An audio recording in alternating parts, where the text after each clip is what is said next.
Hey, hello, my name is Jorge Galván, and today I'm going to talk about classroom management. Classroom management is the way teachers can handle the students and the strategies that they can use to have a better learning from their students. For an effective classroom management, we must have a teacher-student relationship.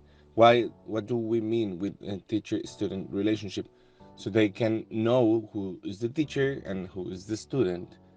Then we have to establish clear expectations and consequences, like in establishing clear rules and procedures and providing consequences for student behavior. We have to get a well-designed and clearly communicated rules and procedures. The teacher must acknowledge students' behavior, reinforcing acceptable behavior and providing negative consequences for unacceptable behavior. We can use a wide variety of verbal and physical reactions to students' misbehavior, such as moving closer to the offending students and using physical cue, such as finger to the lips, to point out the inappropriate behavior. Querying the class about expected behaviors through prearranged signals, such as raising the hand to indicate that students should take their seats. Provide tangible recognition of appropriate behavior with tokens of cheats, for example. Then we have to establish clear learning goals. What do I mean with clear learning goals? They have to know to establish and communicate learning goals at the beginning of a unit, provide feedback of those goals, continually and systematically revisiting the goals and providing summative feedback regarding the goals. The use of rubrics can help us teacher to establish to clear goals. To illustrate, assume that a teacher is identifying the learning goal. We have to exhibit assertive behavior. Teachers can also communicate appropriate levels of dominance by exhibiting assertive behavior. What do we mean with assertive behavior? Is the ability to stand up for one's legitimate rights in the way we make it less likely. We have to use assertive body language by maintaining an erect posture, facing the offending students, but keeping enough distance so as not to appear threatening, and matching the facial expression with the content of the message being presented to students.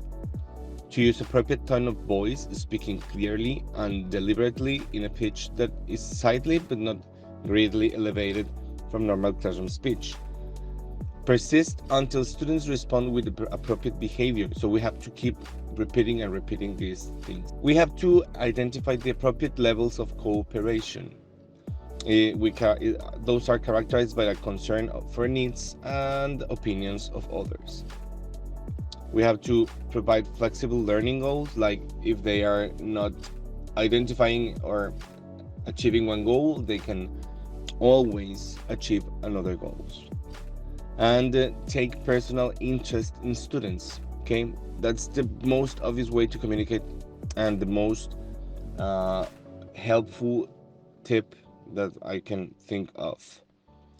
Use equitable and positive classroom behaviors and having the awareness of high needs students.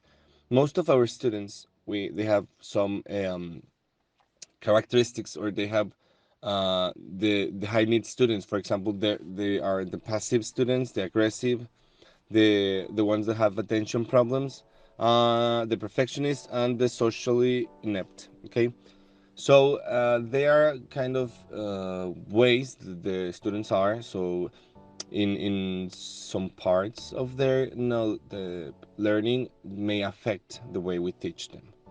Okay, and don't leave relationships to a chance. What do I mean with this?